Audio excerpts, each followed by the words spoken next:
Well, folks, what is happening? Welcome to Mentality Monsters, and today's episode is proudly sponsored by Our Kings Competitions. Today we are joined by boxer Aidan Walsh. I'm just going to read out a few of his accomplishments here. So he's a two-time Olympian. I'm probably not even going to look at this here, but he's a two-time Olympian, bronze in Tokyo. He's won the Commonwealth gold medal. He's won a silver medal, and he's also won the youth gold medal as well in the Commonwealth. So very accomplished and one of the most successful amateur boxers for Ireland, and highly respected boxer as well in the amateur game. Aidan, thank you very much for coming on. Thank you so much. My absolute pleasure. I know when we met last week at the Balmoral, and when you get asked, and it says it would be my pleasure. I love watching the podcast. I love your guests, so it's a privilege of mine to be on. So thank you very much, bro. Appreciate that. So starting off, actually last week, you were speaking at the Redefining the Alpha event, which was a really good event. I was the first one. The first one was really good as well, but this one kind of felt more personal. I enjoyed the topics a lot more as well, and kind of the panelists there speaking about it had a wealth of knowledge on a lot of things, including yourself. So how did you think it went for you?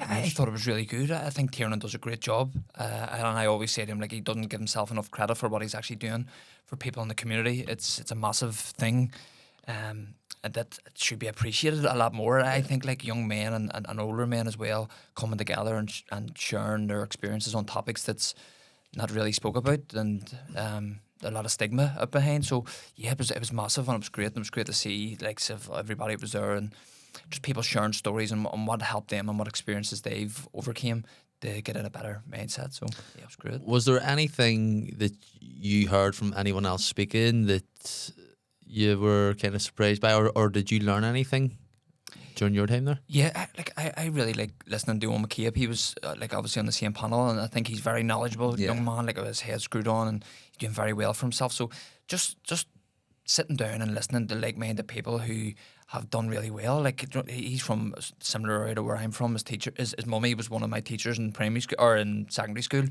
and yeah, just seeing the growth in people is amazing. I think, like, where we come from, we don't support each other enough. Yes, we do in a sense, but like even with like satire and stuff there, when someone's doing something, it's good to appreciate it and help support it and really try to lift other people up. And I think that's a massive thing. So a big shout out to Tiernan for doing that, and long may it last.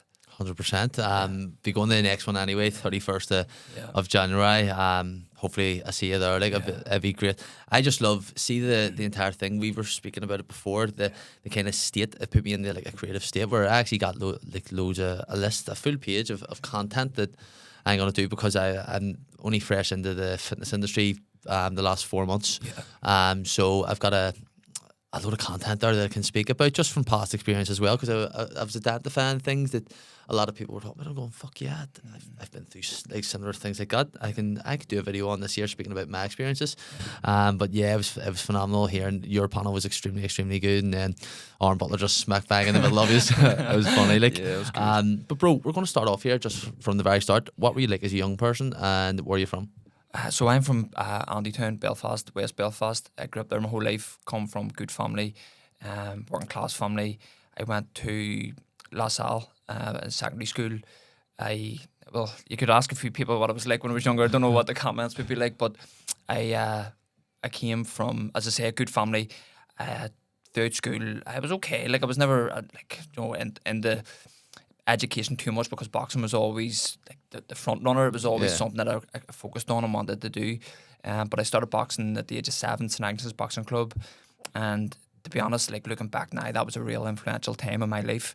Like, I was talking to a friend of mine the other day, Ryan Cadell, and it actually brought back a few memories. I got a wee bit emotional because his brother Manuel Cadell was somebody who was quite influential in my life from an early age. Meeting him at St Agnes's, going into the La Salle, he was well known as a boxer, so I never had any trouble with bullies or never had any real issues around that, and he really protected me. So he was a massive influence in my life, and just going on through that, I got through to school in 4th year for using my boxing skills outside of the ring, and I ended up in a school called New Start in the Falls Road, and again another influential experience in my life where it sort of changed everything, because I got in that bit of trouble. I had to do things like community service and a few other things that it was just, yourself when you're young, you just make a few silly choices. But So I went to New Start, went to workforce, ended up going to the Belfast Met and starting the boxing academy. And then ever since there, boxing was just my main passion and something that I was really interested in. See, when you were younger at that there stage, so say when you're thrown out of school in fourth year, did you have a vision? Because I know you were like boxing at that stage, but was that your vision to go on to the likes of the Olympics or make a career in boxing? Yeah, so like it's quite difficult to sort of.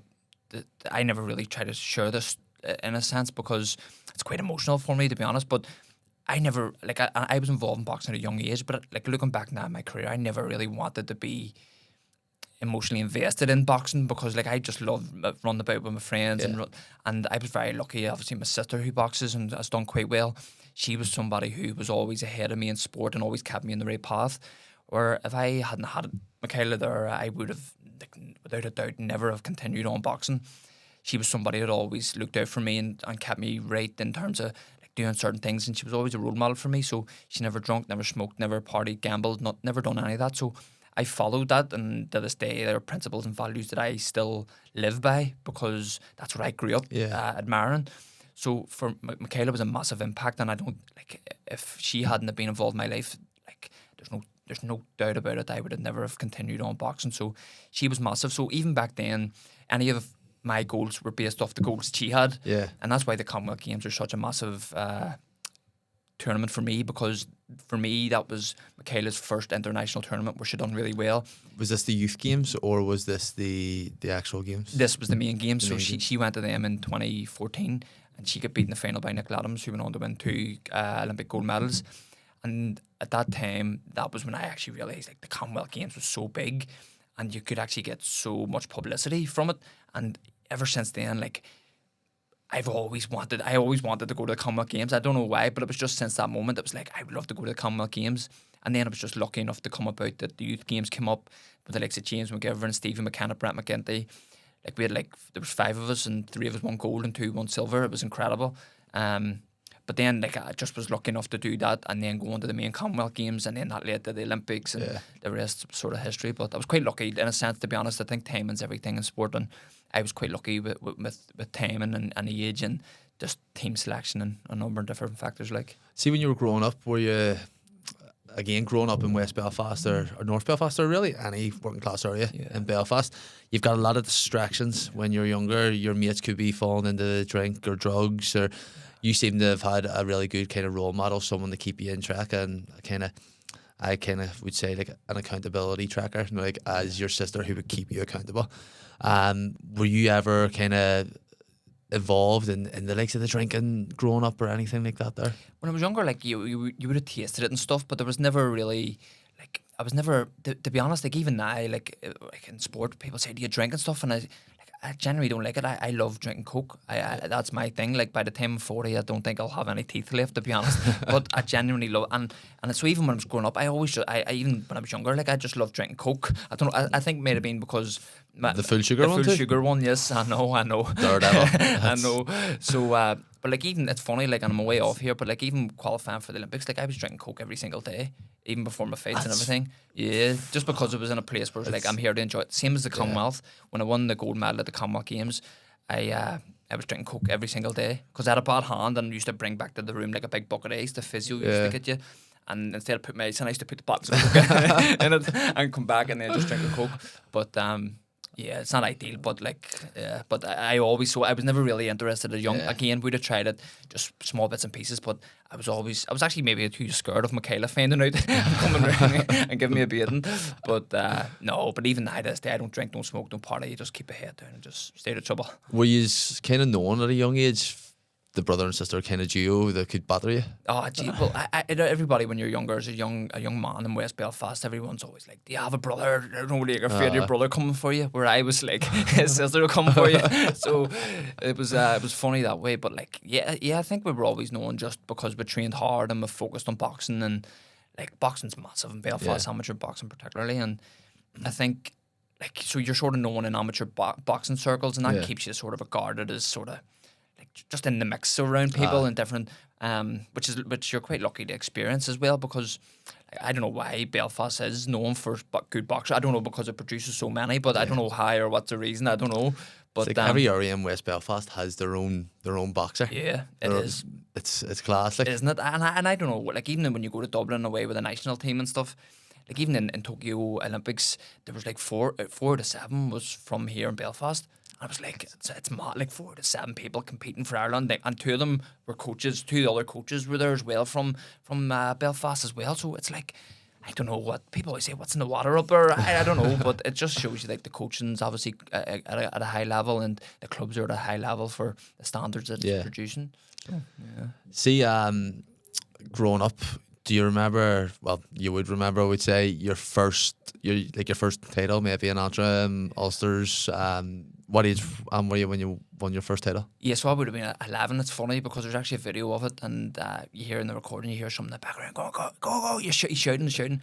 And if I showed you now, it's Ram Burnett. He was the one recording it in the corner, and it was in St. Kevin's Hall. It's obviously not there no more, but that was like the Antrims. But yeah, so that would have been it. Like, and again, another influential person, Ram Burnett. He was always somebody who inspired me, and I copied and tried to imitate and admire, like, all the way up through my career. So yeah, but that would have been at 11, and that was like 11, 12, like, but I was never consistent with it. Like 1 year, like I could beat the All-Irelands, the next year I won the All-Irelands, 2 years I lost the All-Ireland, so I was never consistent, and so yeah, but the first one was always the best one when you look back, like regardless of Olympics, Commonwealth, whatever titles, you always look back and like count the Antrim titles and go, that was a world title back then. Yeah. See, when you finally get kind of, is it the development centre down in Dublin or the national team? Yes. Is it? Yeah. Yes. So when you actually like go down there, what age were you the first time you went down?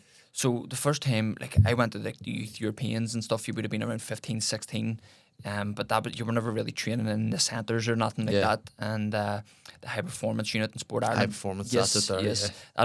That only opened up in 2016, and so that's basically the home of the Irish boxers at the minute. But you weren't really there. It was the old high performance unit in the National Stadium, which was a lot more sort of like Rocky style training. No, like it was like old school. But now like the facilities are incredible. But it was only until I was around after the Commonwealth Games in 2018. I was invited down. I was beat by Paddy Donovan in the semi-finals of the All-Irelands, and he went on to fight Ciarán Malloy in the final, and Ciarán Malloy beat him, and then I was asked down as a sparring partner to the performance team, and then that's how I got into the national team.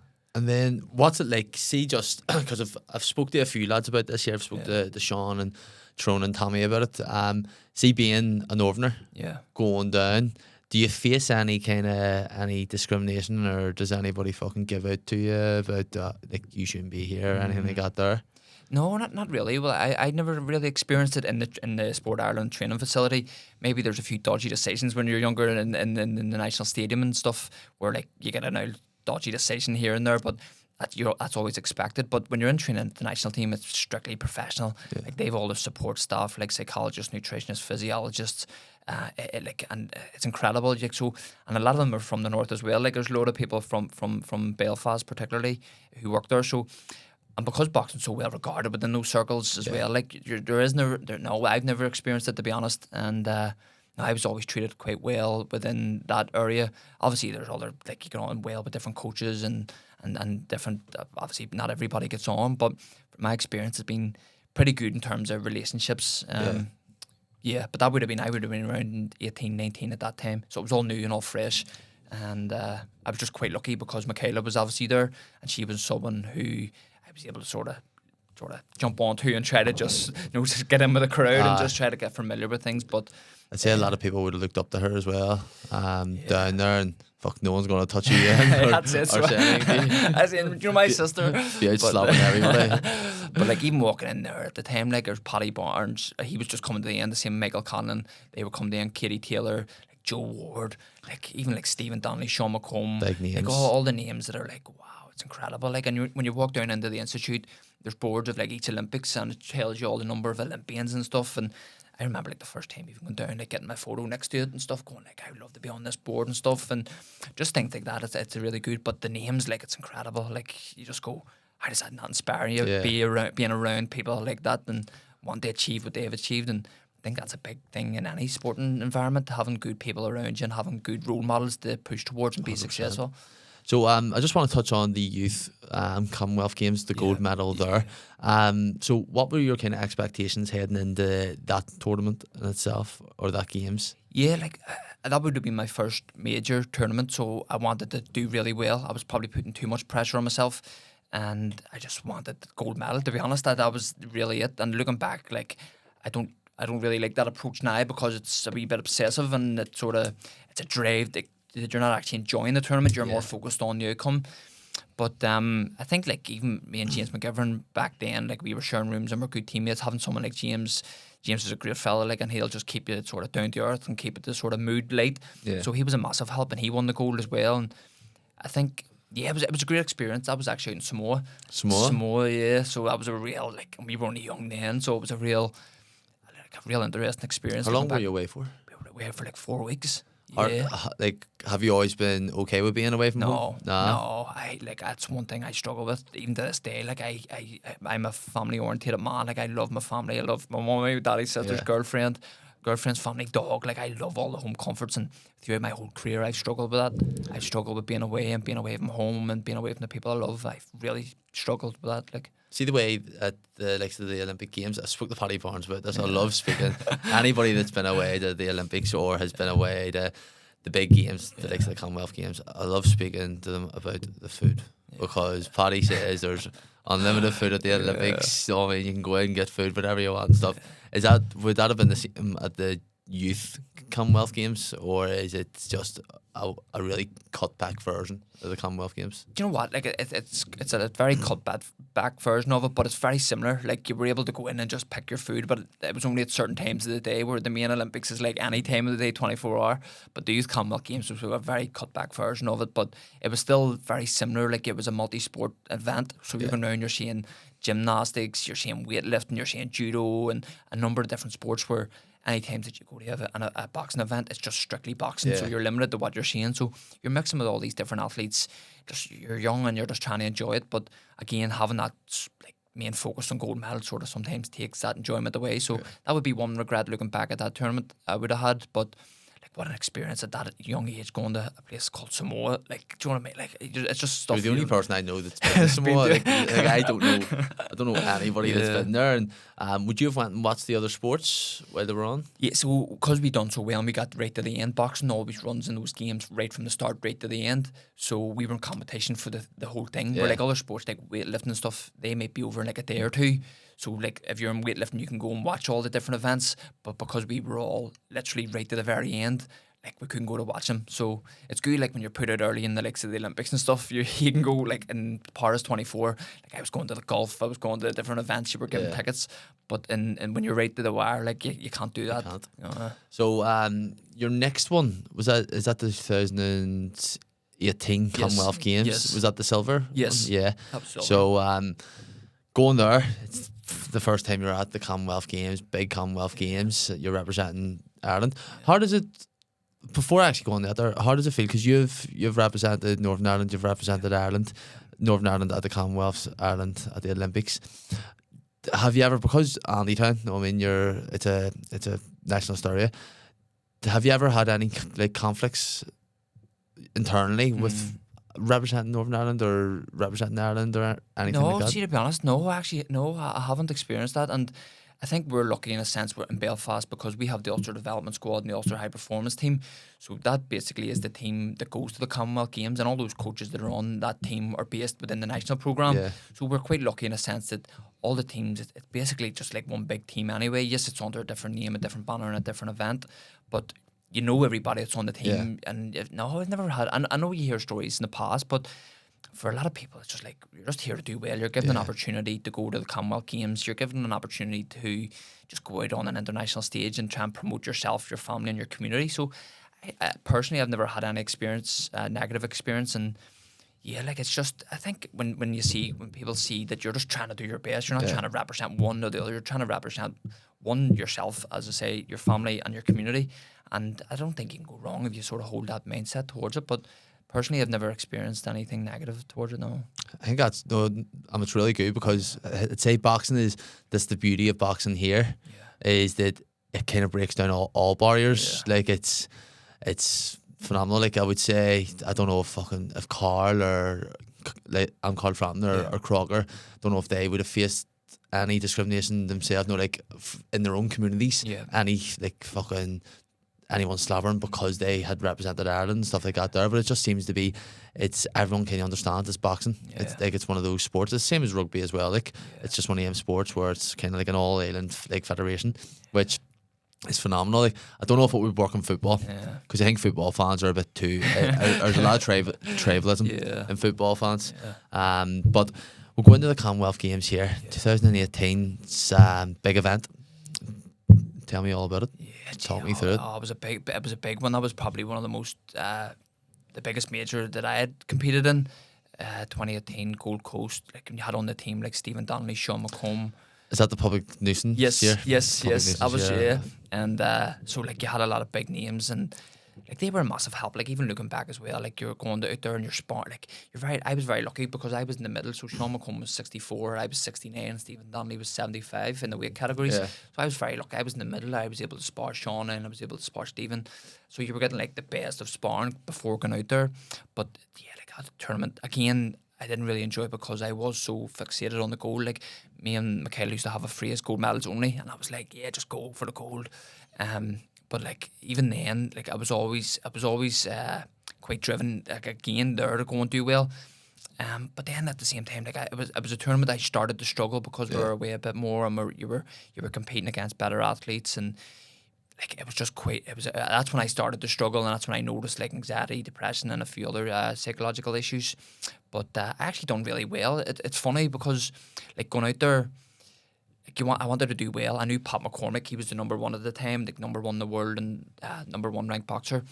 And so I knew that he was in that tournament. Yeah. And if I had done well and he had done well, we would have met in the final. So it's funny, like looking back, I was only like a young man, like a young kid, really. Like looking back, even if you look at my physique and stuff, like I wasn't really, not that I am now, but like I wasn't really well put together. I was wiry. I always felt I was quite lucky in how I got to the final and things like that. So like even before the final, like I didn't even want to win because I knew if I won, I'd be fighting Pat McCormick, and he was like the number one, and as I say, just one of the best in the world. So anyway, I done really well and got to the final. And I remember before walking out to the final, like your opponent stands in front of you and you're standing behind, you're getting ready to walk out. And I remember Pat McCormick turned around and the muscles on him, like it was like it was like a horse with veins. It was like coming down his arms, they were coming out his shoulders, and I was only this young man. I was like, what am I doing here?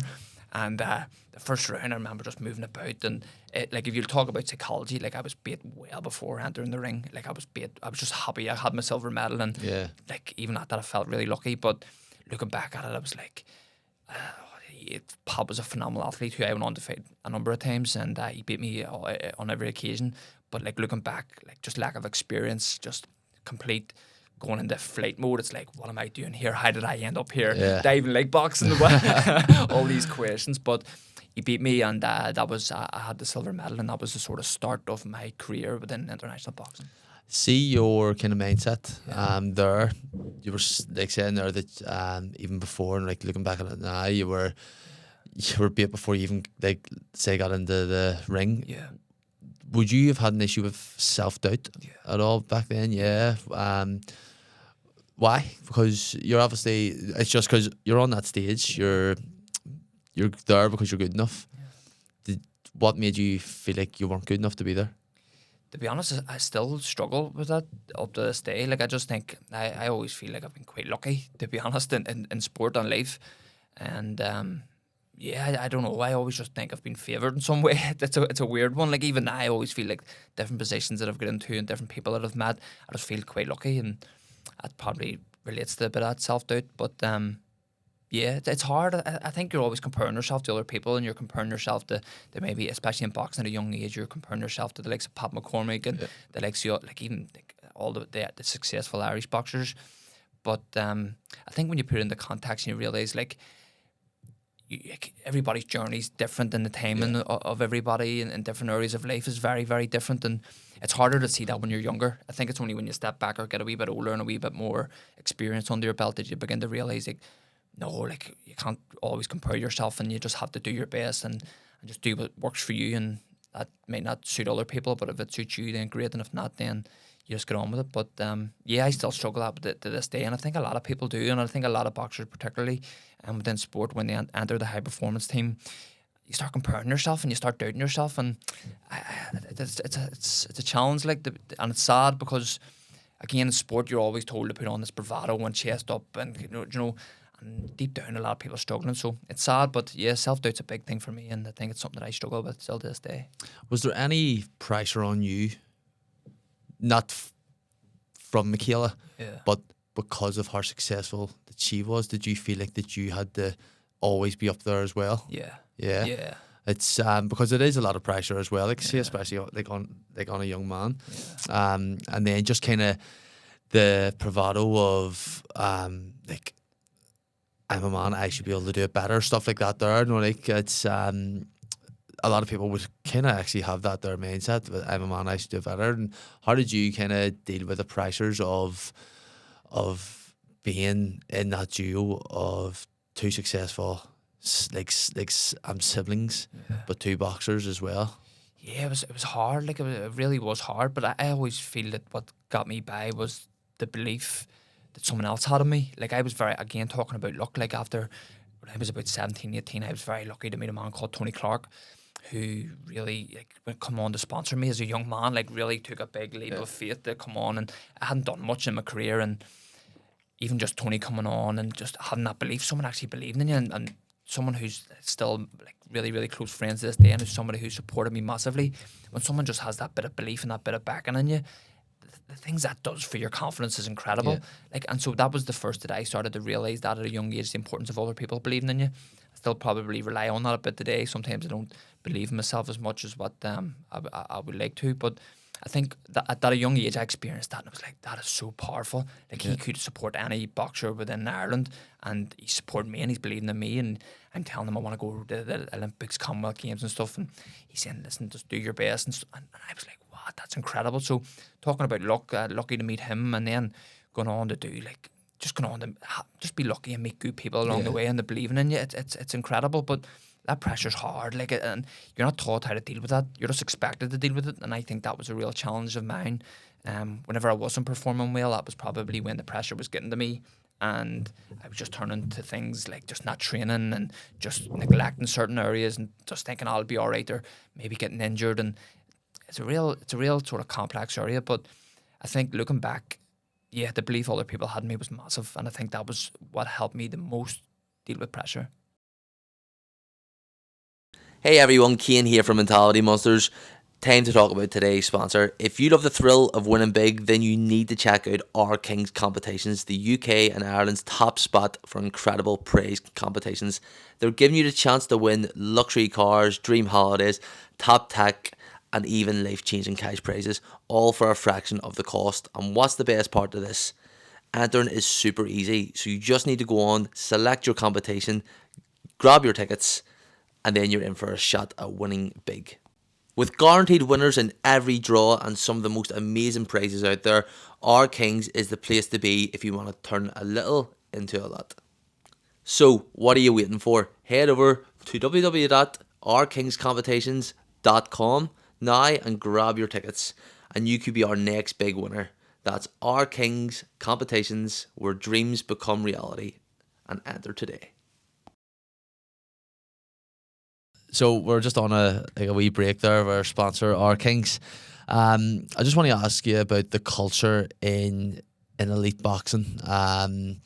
You've spoke about it before, kind of on your videos on your Instagram, and you spoke about it really. You touched on it like a wee bit in redefining the alpha about like what's expected of you as a boxer and stuff like that. There.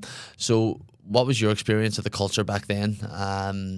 When you're kind of going through something, can you turn to anybody in the high performance team, or is there anybody that you could speak to, or even just in your club? Yeah, so like going off research, like research does show that like high performance environments aren't too positive, to put it lightly. And I experienced that like throughout my career, I really did. And it's hard being involved in high performance environments. It really is, because you're surrounded in like the culture is performance driven. It's based off performance, and sometimes if you're not performing well, like there is consequences, and whether that be like funding, like you have to compete every year to maintain your funding, to reach the right level of criteria to make that funding, and that's a big pressure in itself. So, and that's based off performance, obviously. But yeah, it's a complex area and it's difficult. But I was lucky enough like a story that I like to share that's really been impactful, and we're talking about luck and the people that I've been lucky enough to meet. One of the nutritionists in Sport Ireland before the Olympic Games had seen that I was doing certain things that weren't quite positive, like in terms of, she just noticed things. She'd been around for a long time and she was well experienced. And before going to the Olympics, we met for a coffee and we were chatting. And before we left, she asked me, and she says, like, do you want a bit of help? And I was like, what do you mean? She was like, a bit of psychological help. There's people within Sport Ireland and who work as a service provider to help you psychologically. And I just turned around and politely declined, and I said, if I get help now, I'll not go to the Olympic Games. So I went to the Olympics, I done quite well and came back, and I met the same person again for a coffee, and because I done quite well, and it was again talking about bravado, and you're, oh yes, I've won the medal and everything's great and everything's going really well, that's what you're portraying to the world. Again, we were talking and again about the leave, and I thought, happy days, she's not asking me for this help, she must think I'm alright. And before we left again, she asked, Aidan, would you still be interested, or would you like to maybe talk to somebody about what you're going through or what you're experiencing? And I just said yes. So that was probably one of the most life-changing conversations that I've ever had in my life. I went on to work with a doctor called Dr. Paul Gaffney, who changed my life absolutely immensely. And it's somebody who I, like, sincerely, from the bottom of my heart, just appreciate so much. And genuinely, it just changed the whole scope of my life, meeting this man. And as much as the struggles that I went through, and the pain, the hurt, the sadness, and all the experiences that I had after the Olympics, meeting that man was all worth it, to be honest. And I wish I had met him when I was younger. I know, like, I believe in fate and I believe in a number of things, but meeting that man changed my life. And since then, after the Olympics, I still work with to this day. He's helped me massively. Somebody who I trust, ask for advice, and constantly just, admire. It's somebody, I always say, if I could be quarter of the man that he is, I'd be a happy man the day I die, and just somebody that's helped me massively. So when you talk about culture, yes, there is a negative culture in high performance sport, but within Sport Ireland and Sport NI, there is service providers there if the athlete is willing to reach out and take that help, because not all athletes are. Can you pinpoint just one aspect of how he's helped you? I think listening. I'd never experienced in my life somebody just taking the time to listen to you, because especially in sports, you're so driven, you're so determined, you're so goal orientated. Any advice that you go to people, automatically they're hitting you with do this, or why not try this, or why not do it this way. But when someone actually sits down and takes the time to listen to you, I think that is so powerful. And that's where my journey in psychology and counselling psychology and just mental health and well-being really started, because there was somebody who actually took the time to listen to you, of what you have to say, not just listening to repeat stuff, but actually sitting down and going, what is it and what's wrong and it was only then, like, over the years, that I began to realise I was so boxing driven. I didn't have anything other than boxing, where, like, over the years I've sort of became a whole, like, it's sort of more like a holistic version of myself, in a sense. You're becoming the person, like, you're just doing things you enjoy, and you're just doing different things.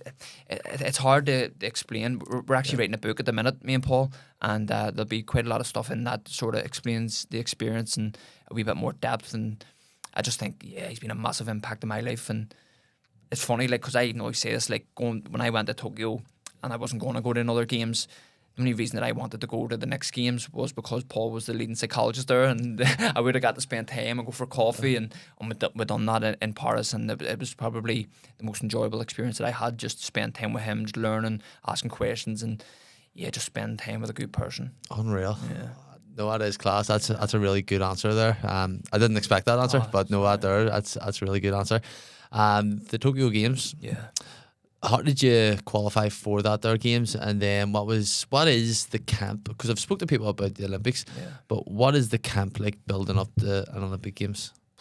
Well, it's tough. So to qualify for the games, that was when COVID was on. So we went to a tournament in London, and I had a fight, and then COVID came, and we had to go home the next day. So we had to wait like 5-6 months to see if there was going to be another tournament, which there was.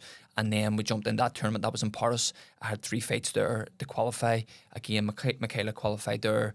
Who else was there? Brendan Irvine, Kurt Walker, Kelly Harden, and Aoife O'Rourke, and a good few of us. It was a really strong team. But that's how we qualified, and that was a real sort of hard time because you didn't know if it was going ahead or was it going to be postponed or what way it was going to work. Lucky enough, it went ahead, and we all done well. But the camps are before, we were out in Japan for 3 weeks before Tokyo. Acclimatising. But it was hard because COVID was on. You weren't allowed out of your room. You were literally, and Japan's quite strict with rules, and they're quite sort of stick to the rules. Yeah. And so it was really difficult. You were coming out of your room, you were going down the stairs, you were going to the gym and the food hall, and that was the 3 areas that you were only allowed. They had cones directing you, and if you went outside those cones, there was someone just jumping out of nowhere going, get back. So it was a real funny experience. It was a real hard time, and I think every athlete that was involved in the Olympics at that stage would tell you the same. But those camps are hard because were you allowed to mix? You weren't really, no. It was all masks, and you were quite scared yourself because you didn't want to get COVID, and then you were potentially out of the games yourself, and all that training and all that uncertainty was going to be not worth it. But it's hard because you're training and you're competing and sparring against the people that you're potentially going to be fighting in the games. So it's a hard one, and again, there's a lot of conflict there because some coaches like you to go in and do really well and sort of get that psychological barrier over your opponent.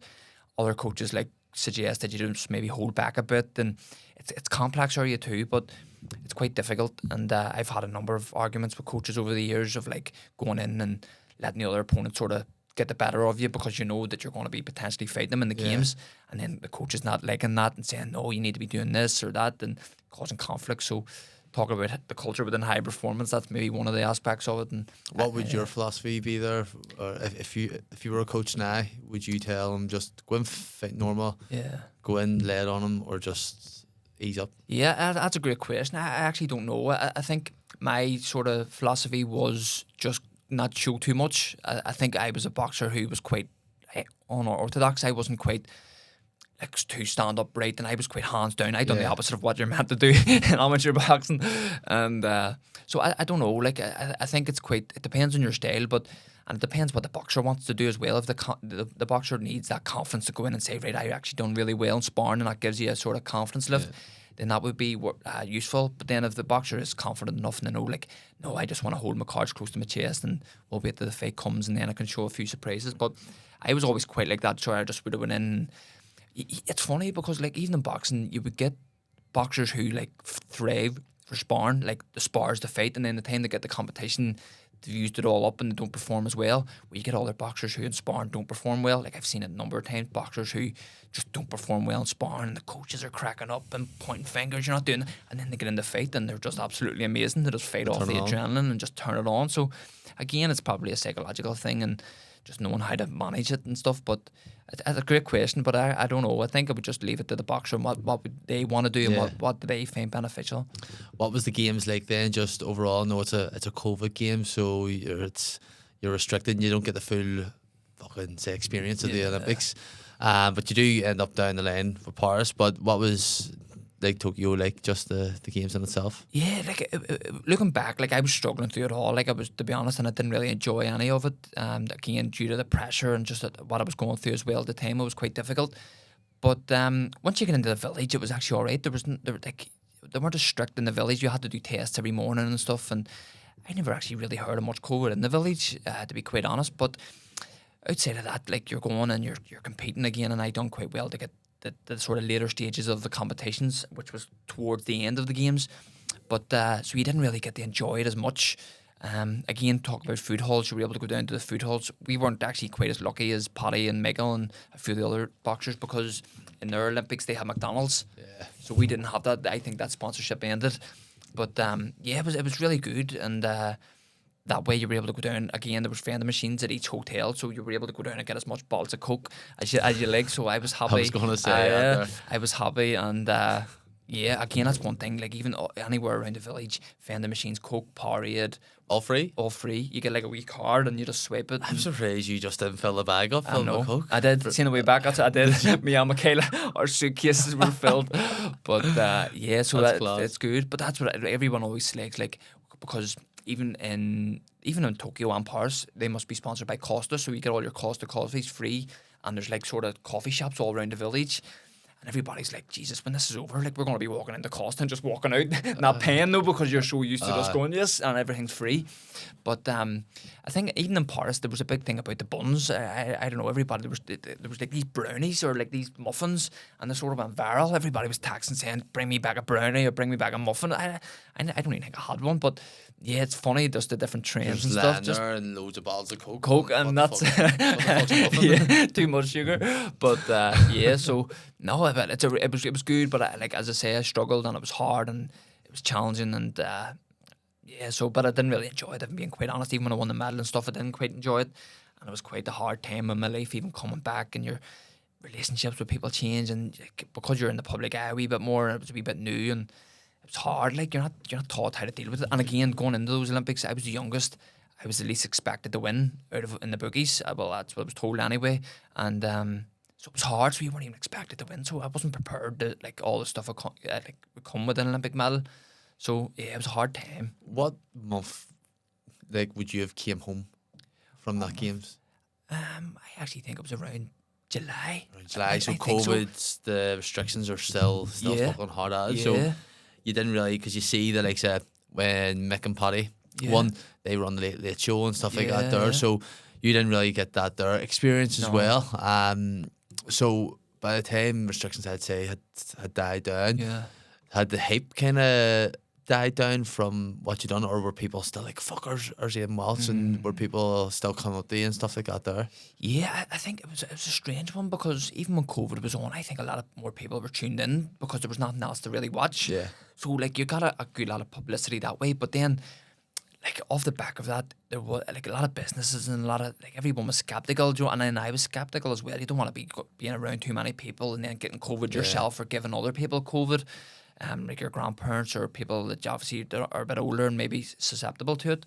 But yeah, it was a funny area. But even after, like I was a wee bit blanked it, because it was just a strange time. Like it was a funny time, and it was just it's hard to explain. But I struggled a lot. Like I did, like, and I don't really share that openly. I know, like I've come out and said I've had bit mental health issues and other psychological issues, but it was hard. Like you're trained to compete against like other boxers, but you're never actually trained for moments like that. And I think it's hard. Like it's hard. How did you overcome that there period in your life? Was there support out there for you, or did you reach out to anybody? So that's when I met Paul. Then just after those games, literally just after those games, and I've worked with Paul ever since. So that was just the start of. When we got back, and then. Yeah, so a few months sort of grey period, and then start of 2022. That's whenever I started working with Paul. Like, and it just he's changed. And then you end up going 2022. You went on to win the Commonwealth Games gold. Yeah. As well, so you've reached the gold in that there. You finally got the gold. I'd say, see that saying that you and Michaela have only gold medals. I'd say that's a great.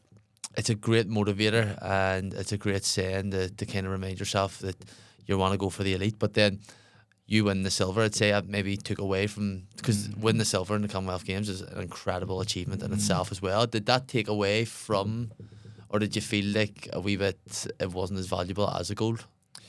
No, but like I even after winning that and then winning the bronze and stuff, I just let go of all the expectations of winning medals, and I just felt like, what even is a medal? Or it's not even worth it, to be honest, winning and putting yourself under that amount of pressure. And I actually wasn't going to the Commonwealth Games like in Birmingham, but like a week before in the training camp, I went home from the training camp and told John Conlon that I wasn't going.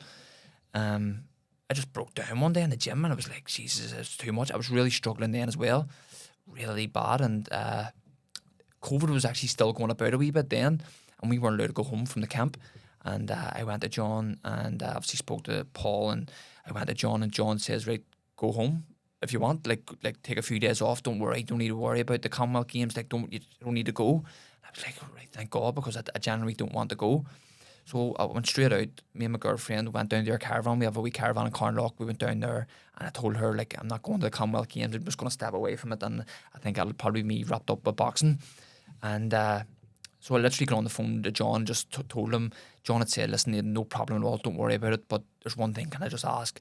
There's like a media thing and they're looking you just because of the Olympic medal and stuff, would you be able to do it? That was on the Monday. And I said, John, Jesus, no problem. You let me out. You respected my decision to step away, and I thank you for that. And I'll come and do it, no problem.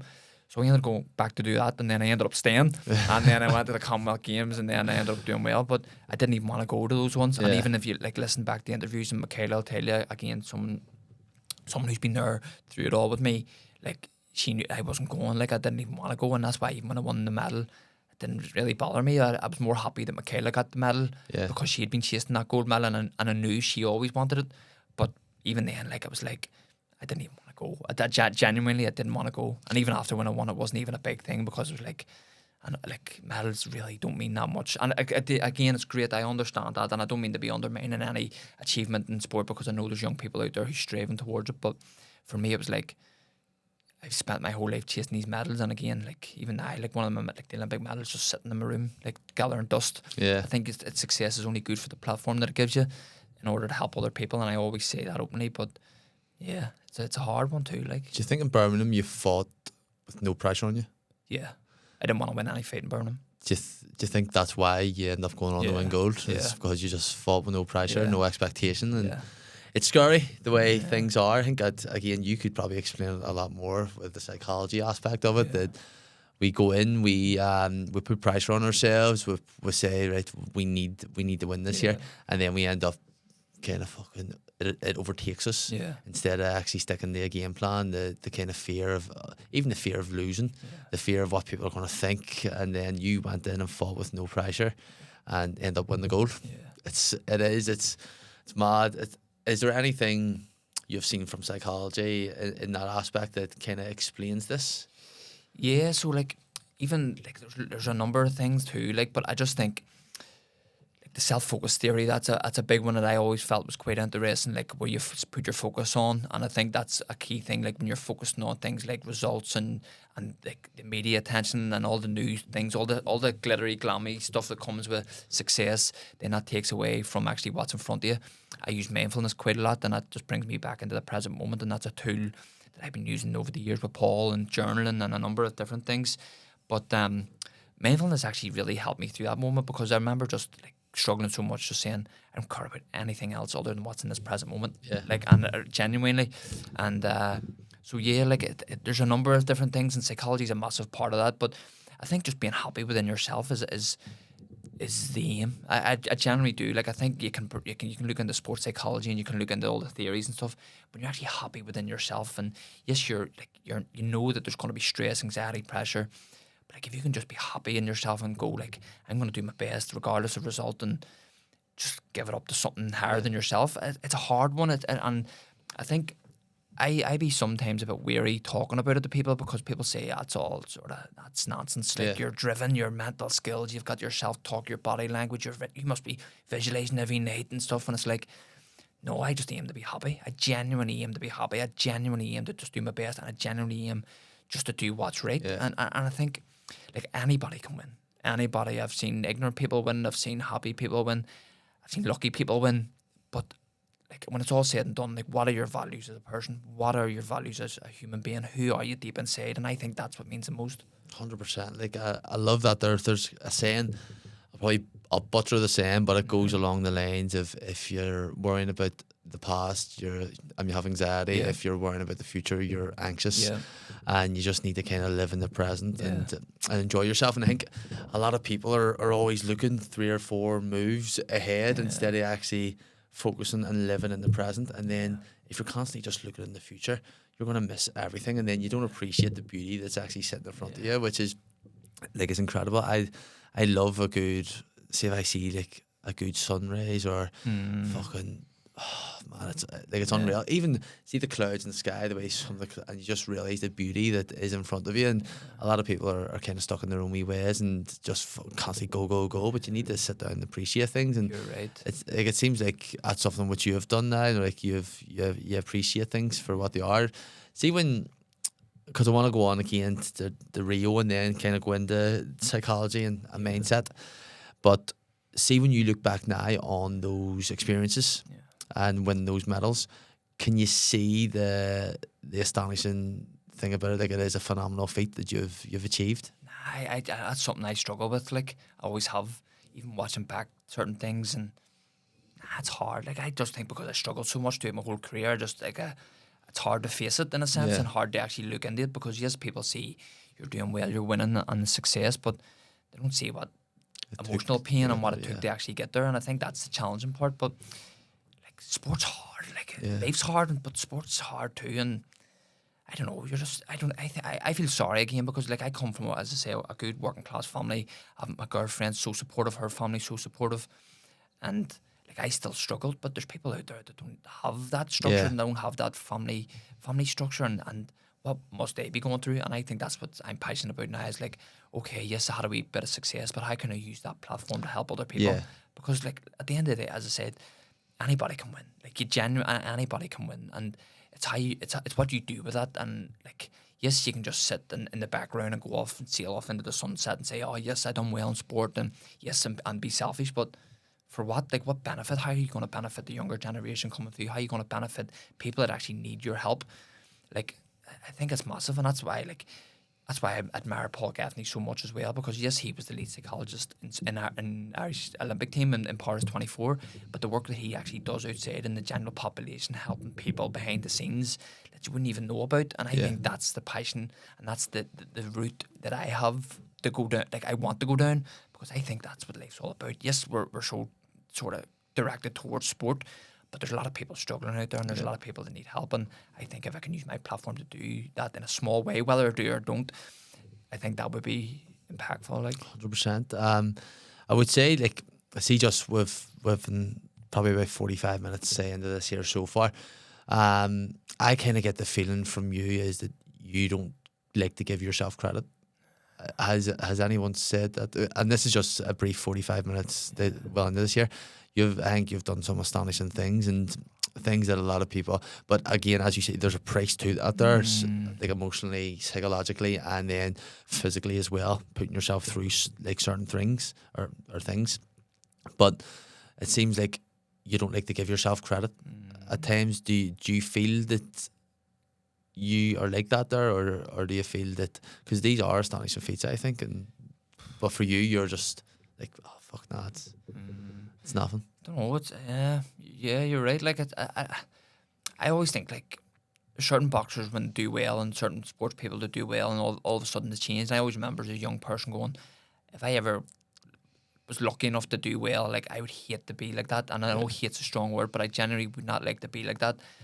I love the word humility. I love just, like, I ideally, like, I just love to sort of step away and sort of not sort of put myself out there and do things like this. But I say to myself, if I can use this to help other people, but it's hard to, like, it's not a bad thing as well. Yeah. I'm saying in any way, I think it's a very humbling thing, and humility there is what you says, and I think it's a good thing that because I've been told myself, I'd done a course there a way back, and my assessor actually said to me, she goes, like, because she asked me, how do you think your session went, like your assessment? I says, no, I think I've done this wrong here, I've done this wrong, I don't think I was well here. And she goes, we were sitting in two different sessions. Like, you're very hard on yourself, you're probably a bit of a perfectionist, which I've came to realise, because my fiance has said to me I am as well, where if it's not perfect, I'll scrap it. I'll be like, fuck this here, no I don't, but it's decent enough. So it's not a bad thing as well, you being like that there. If you aren't, like, I'm not saying you are, it's just a thought process really. But I think you've done some fucking amazing things that people have. I mean, you're probably a lad there that's in amateur boxing here starting off, that you're his hero. I mean, you've won these Commonwealth medals, you've won the Olympic medals and stuff like that. The way Paddy Barnes might have been for previous generations, or McCullen as well. So I just think the stuff you've done is has been really, really good, and you've probably inspired a lot of young people as well. And then you're going to go on to help them as well with. But we'll get into that there later on, just in terms of psychology and what you're doing now in uni. So, bro, Paris. We're going to go to Paris here. I really like the way that you said there that the only reason why you really wanted to go to Paris was because of Paul and actually learn more. And Paris is as the games. Like I remember last year there was a bit of controversy just with the opening ceremony and stuff like that there, because they were mocking Jesus, and then I think it was like a blackout or something like that there, and it just did from the start. It just seemed a bit mad as well. And they're, fuck, your woman doing the breakdance and then your guy shooting as well for the Turkish guy. So he was class. There's a load of fucking memes and all stuff from it. But how did the games go for yourself and the experience of Paris? Do you know what? Like, I know it didn't do well in terms of achievements and medals and all that type of stuff, but it was actually so enjoyable. Like, I genuinely mean that. It was probably one of the most enjoyable tournaments that I've experienced in my career. Again, before it, like, I wasn't going. I was retired from sport back then. I'd signed out and like it says, no, I'm stepping back and told Sport Ireland, and I was stepping away from sport due to my mental health reasons, and just that was me done. It was funny because the national championships to qualify for the selection for the games was coming up, and an hour before it, I got a phone call from somebody, and I don't want to say any names in case I get in trouble, and it says, do you still think you could go to the Olympics? And under a wee bit of pressure, I was actually sitting drinking a tin of Coke, watching TV in my living room, and I says, "Geez, I probably could, like, if I really wanted to, but I don't know if I really want to." And it says, "Right, well, the closing time is literally in an hour. This was at 4:00. The closing date, our time was like 5." And I went, and they put me under a wee bit of pressure, and they were like, "You can do it. You can go back and all, and it'd be a great story. Imagine coming back out of retirement and stuff." So I had an hour. So I phoned my girlfriend, who supports me massively and has been a massive, again, influential part of my life. And I phoned my mum, my dad, my sister, Michaela, and Paul, and a few people to try and get advice. Would it be worth it? So it ended up, I put my name in the hat, and I entered. And because I hadn't fought in 12 months. So I was literally done. I was genuinely done. So I couldn't enter the championship, but my name was in. And then that put me in the selection policy to try and maybe get a box off to go away. So I had to box off against the number 1 and number 2 in Ireland. And I was lucky enough to get picked and selected. Then went to the qualifiers and had 5 fights within 6 days. And it was a real hard time. So the qualify, I appreciated a lot more because the struggle that I went through to get to it. So even just qualifying for me, that was like my Olympic gold medal back then. But going on to the games, like, it was like, it was really good. I have to say it was really good. The open ceremony and the closing ceremony and enjoying it and getting to the different sports. I wasn't able to do that in Tokyo. Yeah. I was able to spend time with Paul. The full experience. I was able to eat what I wanted. I was able to do what I wanted. And I spent actually a lot of time just talking to other athletes and getting to know other athletes, other service providers from different sports who, when you're driven towards a gold or a medal or any type of medal or any type of achievement, you don't want to do that. You're just in your room, you're focused, you're determined to do well. Where this one, it was like, I'm on a holiday. But that was because I knew, like, after the games, I always said, after Tokyo, I always says I would hate to tell my kids in the future that I hated the Olympic Games and I hated the experience and I hated that sort of time away when I actually achieved one of my lifelong dreams. So I said, going back to Paris, one of my main goals is just to enjoy it, regardless of result and regardless of achievement or anything like that. And I did. So for me, that was my gold medal. Now, this time, the food court was a food court in full swing. No, do you know what? Even I actually found that the food court wasn't. It was all right, but it wasn't like Tokyo was class. Tokyo was really good.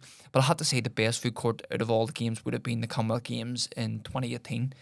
But it's funny, like, even in Paris, like, there was that many people, and down into the food court, they made this like tunnel or like this step, and it only fit like one person going up and down, but that was the main way into the food hall. So it ended up every day going down to the food court. Everyone was like, it was like, I want to see it trying to get hassle. It was more hassle. So there was actually loads of times you were going, I'm not even going to the food hall. I don't know if that was on purpose. So because I think the first day they run out of food, there was that many people in and grabbing and stuff. But one of the days, like, we were in, and like Nadal was right in front of us and just sitting in the lane to get his food and have a photo and stuff.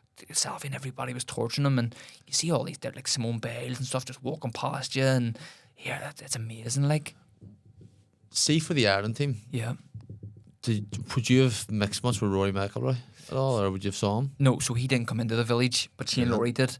Shane Lowry came in for the opening ceremony. I actually think he might have stayed in the village, but McIlroy didn't. And no, he definitely didn't. And I think they flew in privately and stuff, where the main team, they all fly in together and fly out together. But Shane Lowry definitely came in because Grania Walsh, one of the boxers, she's from the same place that Shane Lowry's from. Her dad actually gives Shane Lowry his first job, so they're friends. And he came in and he was talking, he was getting pictures, and he was in. I think he just wanted to experience what it was like in the village, because that's what it's all about. Like going in and experiencing that, seeing the different athletes, and like LeBron James was there, and like that's different things. He was there for the opening ceremony, so you're seeing all these different athletes, and it's a real. When you're happy, when you're in a good place and you're in a good mindset of being there, it's a really good environment because you're seeing all these things. It's like once in a lifetime. But when you're not enjoying it, there's no, you just want to be in your home and your bed with your family and with your loved ones. But I was lucky enough, my family came over, so we were able to go out and meet them, and it was a really nice time. I have to say, it was a really nice experience. It's class that if you actually take a step outside the box or the bubble and look at it from the outside, the kind of joy or the kind of things that you can see, because as you say, when you're driven, you're just fully, there's blinkers on. You're not seeing anything around you. You're just going for the gold. What would be the biggest lesson that you learned from Paris? From Paris, that's a great question. And like, I suppose,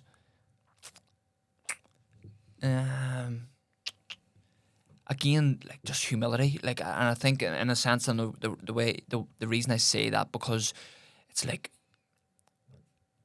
you can be lucky and win, as I said before, and you can do really well, and like the next games you don't do so well, but that's life, and that's the circle of life. Some tournaments you're going to do well, some you're not going to do well, but remaining humble in those moments, like humble enough to say, like, everybody, you're a sports person. Yes, you do well and you compete, but you're a human being at the same time.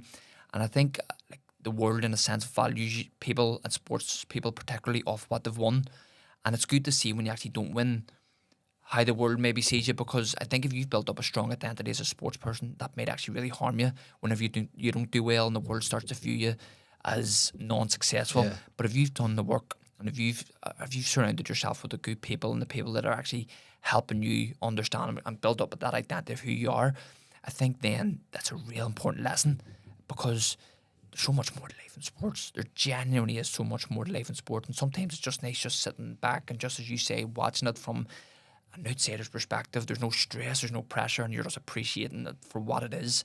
And that was something that I done in Paris, and that's a reason why I would now inspire kids to potentially aim towards the Olympics if they can enjoy it, because there is that possibility of, yes, you can enjoy it, but if you go overboard and try to drive yourself to always win medals, you might not enjoy it. And yes, you may be successful, but then beyond that, what's the consequences? Because there's always a consequence after success.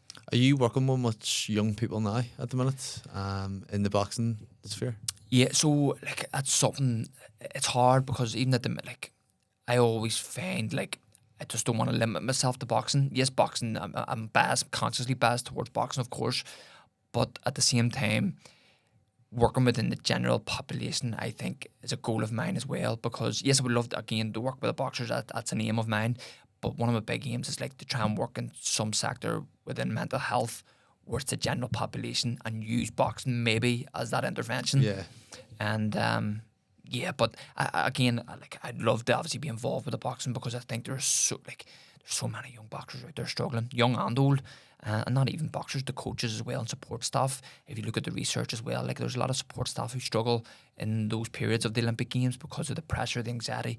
Because you forget that as an athlete as well. Support staff are struggling. They're under pressure to perform well. They're under pressure to meet your needs and your demands. And that must be hard. You don't realise that when you're an athlete until you actually step away again, like we said. But I would definitely be keen to help boxers. But again, I don't want to just limit myself. I want to general population, young people out there who don't have the opportunity to maybe be involved in sport. How can you then introduce boxing to help them in a small way that gets them into a community where they actually feel like they belong?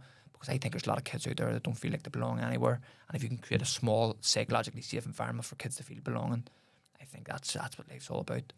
From the type of, or the kinds of young people that you possibly have came across within the last while, or you've learnt through uni, just the kind of pressures that's going on, do you think there's any difference or any challenges that people nowadays are facing, young people are, than what when we were younger, when we were 14, 15? Yeah, definitely. Yeah, like I know, like drink, drugs, and violence is a big thing in where we come from. We come from a working class community across Belfast. Like there is a lot of violence, there is a lot of drink, there is a lot of drugs, and it's hard too. Like and I was lucky enough again, like going back to the start of our conversation, having a sister, having a good father figure, a good mother, a good girlfriend, and that kept me on the right path. But a lot of people don't have that. So I think boxing, yes, is a strong intervention to help navigate young people. Again, not only boxing, all the other sports, whether it be judo, gymnastics, like across like all sports, sports is a vehicle for change. And I think if it's used in the right way with the right coaches within the right environment, it can change people's lives. And it's proven to do that. Again, funding's a big thing. I know I touched on in the event last week about it's a voluntary based sport, so all coaches don't maybe understand how important like education within sport is and how that actually impacts young people, particularly like feedback approaches and just psychological safety and all the different things around that. But I think if we can create a safe environment, like it's a basic human need, belonging, the sense of belonging. Again, if we can create an environment anywhere where a kid feels like they belong in that environment, whether it be, as I say, gymnastics, judo, fencing, boxing, whatever it may be, if you create that sense of belonging, you can change a kid's life. So again, yes, there's always going to be that violence, the drink, the drugs, and a number of other factors. But if there's nowhere for the kids to go, or there's no opportunity for the kids to come in and maybe have a look and see would they be interested in some type of sport or activity, well then of course that kid's going to go down or possibly go down the wrong route if they're involved in that and their friend group's involved in it. So I think it's about creating good environments across Belfast. And again, we talked about boxing. There's like boxing clubs all over Belfast. But how can we actually now use it to actually not focus solely on performance and focus on creating a good atmosphere for kids, regardless if they want to compete or if they want to achieve Olympic success or whatever it may be. If they don't want to achieve it, no problem. They can still come in, they can sit down, they can have a coffee, tea, whatever, bottle of Coke maybe or whatever. So how can you create those environments? And I think that's a goal of mine to maybe work towards doing something like that. I can picture you just going home and hooking up an IV drip or just a 2 litre bottle of Coke, just sitting there, just going into the veins. So see when it comes to boxing, your experiences with it, is there anything that you would change in boxing? If there's one thing that you could change in amateur boxing, what would you change? I would change the education that coaches, make it mandatory that coaches get an education in coach-athlete relationship. Because I actually think a lot of coaches, and based on the research, a lot of coaches, and my own experience and a number of athletes' experiences as well, coaches don't understand the impact the coach-athlete relationship has. Like if you look at the work of Sophia Jowett, who's a leading researcher in that area, she has extensive research across like decades of the importance of coach-athlete relationships. And again, because sport is obviously a voluntary-based coaching environment, it's hard that coaches go and get an education because obviously they're doing it on a voluntary basis. But I think if coaches, especially within a high-performance environment and grassroots boxing clubs, begin to understand the impact that relationship has, it could change a lot of lives. Because I've known coaches who may be really good technically and tactically, and they can give you the best advice, instructions, and get you to become a really good boxer, but their relationship skills aren't as good, and that outweighs actually the benefits that they have.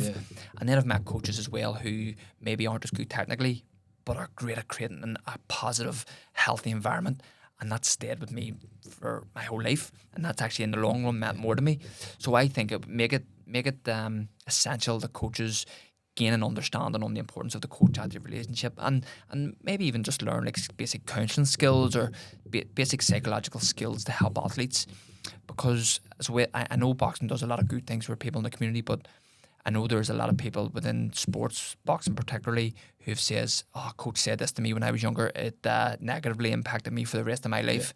And I understand that's not the coach's position to obviously know all this stuff and to become educated, but if they can gain a basic understanding of what their words do to young people, then I think it could change a lot of young people's lives. Do you think boxing has evolved in your time? At a club level, I would say some clubs, yes, some clubs no. And I suppose it's hard. And again, like I don't want to run down any boxing clubs because they all do a great job. But I think this generation, there's a lot of old school coaches who are sticking to old school ways and old school methods, where people in today's society appreciate, in my opinion, I'm just talking to kids, they appreciate coaches being a wee bit more empathetic, a bit more compassionate, a bit more kind. And sometimes a lot of the old school coaches may not have those traits, and it can negatively impact young athletes. Yeah. And I've seen it myself, and again, biased towards myself and maybe boxing. When coaches don't have that empathetic nature about them and that compassion, it's hard to relate to them, and it's hard to actually want to do well for that coach, and you almost do the opposite. Where if a coach understands like basic things like self-determination theory and basic theories of like how to actually build a connection with somebody, I think that could be really impactful. But again, it's a challenge. It's a voluntary-based sport. How do you go about it? I don't know. And I just think that's why the power of education is so strong. And that's why now education for me is something that I really wish I had got involved in sooner. I neglected it when I was younger because of sport. And it's something I'm going back to and trying to play catch up on, because the importance in education is incredible. And I think going forward, my goal is to do a PhD. I'd love to do a PhD within that area of mental health or coach-athlete relationships or some type of area within boxing, because I think there's a massive area to be explored within boxing. Like, Irish boxing is the most successful Olympic sports in Ireland, and there's very little research done on it. And I'm like, why is there not research done in those areas of why is the Irish boxing team so successful, particularly boxers from Belfast? Like, there's no research done on it. So, like, I'm doing my dissertation at the moment, and that's investigating the impact of the coach-athlete relationship and its influence on mental health with the Irish Olympic boxers. And, like, even that research, like, before, like, the boxers, like, it's great. This would be thanks for, like, a number of, like, there's 12 boxers doing the interviews at the minute. And they're like, it's class, but like, why is it not been done before? Yeah. Like, success leaves clues. So if we want to remain the most successful Olympic sport, I think research is essential, and I hope that I can carry out some type of research to help support whatever we do going forward as Irish boxers. Are these all current boxers or previous? Both current and boxers. I would ideally like boxers between sort of Rio and Tokyo and Paris if I can, but it's about 10 to 12 boxers, so 12. yeah, so it should be interesting. And I'm keen to see the results. Obviously, I'm not getting interviewed, Michaela's, not just due to bias and stuff, but I'd be interested to see. There's a model, the 3+1 C's model, based off Sophia Jowett. If you can watch Sophia Jowett's stuff, she's incredible. She's the leading researcher within coach-athlete relationships. Her work is just incredible. She's a professor at Loughborough University, and so I hopefully I can contribute to some of that literature through my own tiny bit of research, and hopefully carry it on in the future to do some more good research. Do you have any plans then within the next, say, 1 to 3 years of where you want to be if that's you in boxing kind of done? Where do you see yourself in 3 years? I don't know. Like, even with boxing, like, I'm still young, so there's still part of me. It's like, yes, I can compete next year, and I always keep myself in good shape, training, do wee bits and pieces. But I've really got interested. I'm obviously doing a certificate in counselling at the minute that we spoke about earlier, and I think that's a real passion. That's something that I'm really passionate about, and again, influenced by Paul Gaffney, a role model of mine. I would love to go down that route that he went down, and obviously maybe not reach the heights that he in academic work that he's achieved, but go down some type of route of obviously PhD, do a lot of good research, counselling work, and working within the general population and helping young people within Belfast particularly. Kind of one of my closing questions here is pro. Yeah. Were you ever approached to go pro, or have you always just been wanting to stay at in the amateur game? Yeah, so after the Tokyo Games, like, you would have got a few promoters that sent you a message, Aidan, do you want some tickets to go to this event? There was no direct contract, like, there was never any of that, but I'd never had an interest in professional boxing. Like, my style is bad enough as an amateur, never mind a pro, but no, I love amateur boxing because it's the technique of it, it's the pure art form of boxing, Olympic style boxing. It's all about hit and don't be hit. Yes, there's a bit more aggression to it now, and the scoring system's changed quite a bit over the years, but I love the art form. I love watching the Cubans and even particularly the Uzbekistans now, and like, I just love that art of boxing. Even when you see like pros, and a lot of it is fitness and stuff, and a lot of it is endurance over the 12 rounds, where boxing is like, who is the most skilled within those 3 rounds. So pros never on the card for me. amateur boxing is my passion. It's something that I've always loved. I've always wanted to be involved in. It's something that I have obviously have a conscious bias towards. So no, professional boxing was never a no-go for me. No-go? No. Well, bro, thank you very much for coming on. I really, really appreciate Thank it. you. I really enjoyed that there.